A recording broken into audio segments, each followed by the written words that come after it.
হয়, কোনো ধৰণৰ আন্তঃগাঁথনি নথকা পিছতো আৰু কোনো ধৰণৰ আৰ্থিক অনুদান নোপোৱাকৈ ৰাইজৰ দান বৰঙণিয়ে এই মৰাণৰ ভিতৰুৱা এক অঞ্চল জৰিগুৰি আৰু এই জৰিগুৰি গাঁৱতে এক ৰাষ্ট্ৰীয় পৰ্যায়ত খেলিবলৈ ফুটবল দল ইতিমধ্যে নিজৰ প্ৰস্তুতি চলাই আছে। তেওঁলোক যোৱা 2 বছৰ ধৰি তেওঁলোক এই ফিল্ডতে তেওঁলোক নিজৰ অনুশীলন কৰাৰ পিছত মৰাণ জিলা ক্ৰীড়া সন্থাৰ প্ৰতিনিধিত্ব কৰি অসমৰ চেম্পিয়ন হ'বলৈ সক্ষম হৈছে। মৰাণতে অনুষ্ঠিত আণ্ডাৰ 13 ফুটবল লীগৰ যিটো কম্পিটিশ্যন অনুষ্ঠিত কৰা হৈছিলে তাত তেওঁলোক খিতাপ অৰ্জন কৰি চেম্পিয়ন হৈছিলে।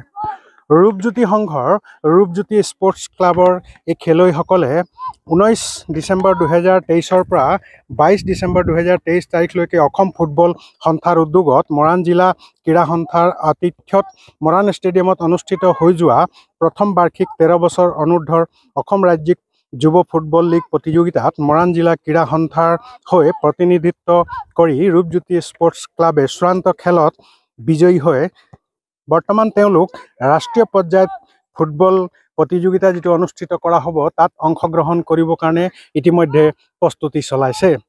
এই ভিতৰুৱা গাঁৱত দেখিছে আপোনালোক কোনো খেলৰ বাবে কোনো উপযুক্ত এখন ষ্টেডিয়াম নাই, ষ্টেডিয়ামৰ অভাৱ, তাৰ লগতে আৰ্থিকো কোনো ধৰণৰ আজিলৈকে তেওঁলোক অনুদান লাভ কৰা নাই।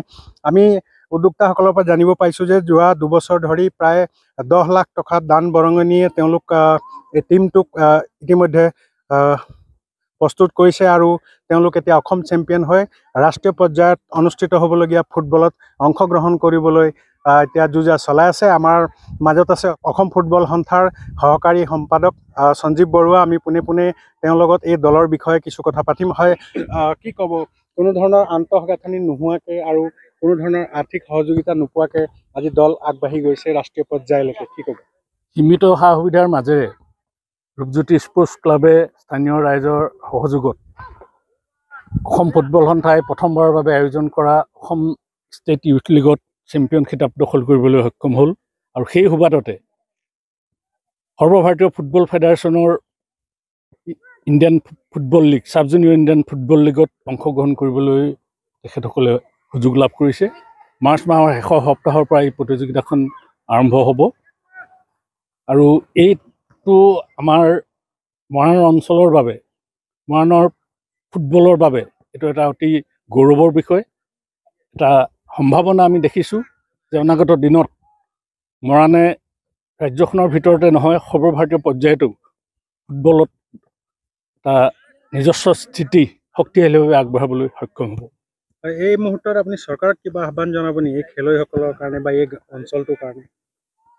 চৰকাৰে বিভিন্ন ধৰণৰ আঁচনি লৈছে, খেলো ইণ্ডিয়া, খেল মহাৰণকে আদি কৰি বিভিন্ন কাৰ্যসূচী লৈছে আৰু তাৰ লগে লগে যাতে এনেধৰণৰ ক্লাবসমূহক চৰকাৰে আৰ্থিকভাৱে সহযোগিতা আগবঢ়ায় আৰু তাৰ লগে লগে আন্তঃগাঁথনিৰ বাবে যাতে তেখেতসকলে ব্যৱস্থা গ্ৰহণ কৰে, তাৰ বাবে বিশেষভাৱে আমি চৰকাৰক আহ্বান জনাইছোঁ। এই মুহূৰ্তত আমি ৰাইজে 2 বছৰ ধৰি যিখিনি ইয়াৰ শুভাকাংক্ষী আছে, ফুটবলৰ যি ফুটবল প্ৰেমী ৰাইজ আছে, গোটেই ৰাইজে ইয়াৰ দান বৰঙণি অন্যান্য সহায় সহযোগিতা কৰি পেলাই আমি এই ফুটবল টিমটো আজি 2 বছৰ ধৰি ইয়াত প্ৰেক্টিছ হৈ আছে। আৰু প্ৰেক্টিছ হোৱাৰ পাছত যোৱা যিখন 19ৰ পৰা 23 ডিচেম্বৰলৈ যিখন সদৌ অসম ভিত্তিত যিখন আণ্ডাৰ 13 13 বছৰ অনুৰ্ধৰ বয়সৰ যিখন খেল, সেই খেলখনত ডিব্ৰুগড় মৰাণ জিলা ক্ৰীড়া সন্থাক ৰিপ্ৰেজেণ্টেটিভ কৰি অসমৰ ভিতৰত অসম টীম হ'বলৈ মানে সফল হৈছে। আৰু তাৰ বাবে আমাৰ খুব গৌৰৱান্বিত, ভাল লাগিছে যে আমাৰ এই অঞ্চলৰ ৰাইজৰ যিখিনি দুখ কষ্ট, সেই দুখ কষ্টখিনি আমি ফল পাইছোঁ বুলি অনুভৱ কৰিছোঁ। দুখৰ বিষয় খালি আমাৰ ক্ৰীড়াৰ দিশত যিখিনি আন্তঃগাঁথনি থাকিব লাগে, ফুটবলৰ দিশত যিখিনি আন্তঃগাঁথনি থাকিব লাগে, সেই আন্তঃগাঁথনি অভাৱে খালি আমাক অকণমান মাজে মাজে যিসকল উদ্যোক্তাসকলক অলপ ভবাই তোলে, যাতে আমি যদি অলপ ভাল হ'লেহেঁতেন, ফিল্ডৰ গ্ৰাউণ্ড ভাল হ'লেহেঁতেন, অন্যান্য দিশখিনি যদি পালেহেঁতেন চৰকাৰীভাৱে, তেতিয়া নিশ্চয় এই অঞ্চলৰ ৰাইজে আৰু উৎসাহেৰে এই ফুটবল টিমটোক আগুৱাই নিবলৈ অলপ সক্ষম হ'লেহেঁতেন যেন অনুভৱ হয়। চৰকাৰক কিবা আহ্বান জনাব?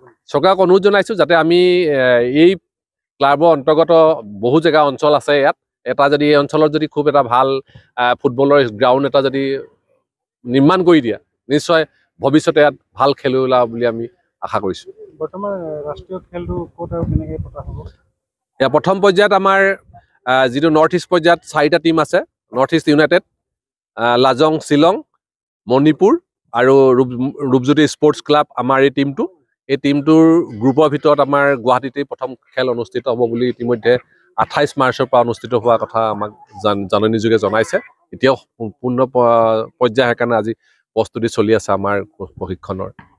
এই মুহূৰ্তত মই আপোনাক ধন্যবাদ জনাইছোঁ। এয়া আছিল জৰিগুৰি ৰূপজ্যোতি যুৱক সংঘৰ বিষয়ববীয়া, আৰু আমি ইয়াত পোনে পোনে মৰাণৰ এই ভিতৰুৱা গাঁও জৰিগুৰি এই ফিল্ডৰ পৰা আমি নিউজ এনি ভাৰত 24 দৰ্শকসকলক জনাবলৈ পাই সুখী হৈছোঁ যে এই ভিতৰুৱা গাঁৱৰ পৰা এটি ফুটবলৰ দল অসম চেম্পিয়ন হোৱাৰ পিছত এতিয়া নেশ্যনেল খেলিবলৈ তেওঁলোক আগবাঢ়িছে। হয়তো 28 মাৰ্চত খেলটো আৰম্ভ হ'ব আৰু তাত অসমক প্ৰতিনিধিত্ব কৰিব জৰিগুৰি স্পৰ্টছ ক্লাবৰ খেলুৱৈসকল। আমি এনি ভাৰত 24 ফালৰ পৰা তেওঁলোকক শুভেচ্ছা জনাইছোঁ আৰু আমি আশা কৰোঁ তেওঁলোক এই ৰাষ্ট্ৰীয় খেলতো জয়ী হৈ চেম্পিয়ন হওক।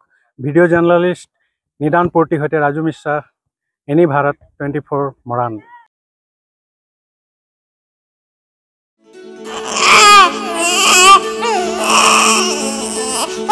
অভিনন্দন, আপোনাৰ এজনী ছোৱালী জন্ম হৈছে।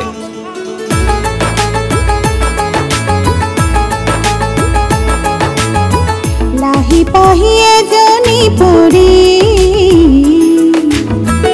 আহিলে ঘৰখন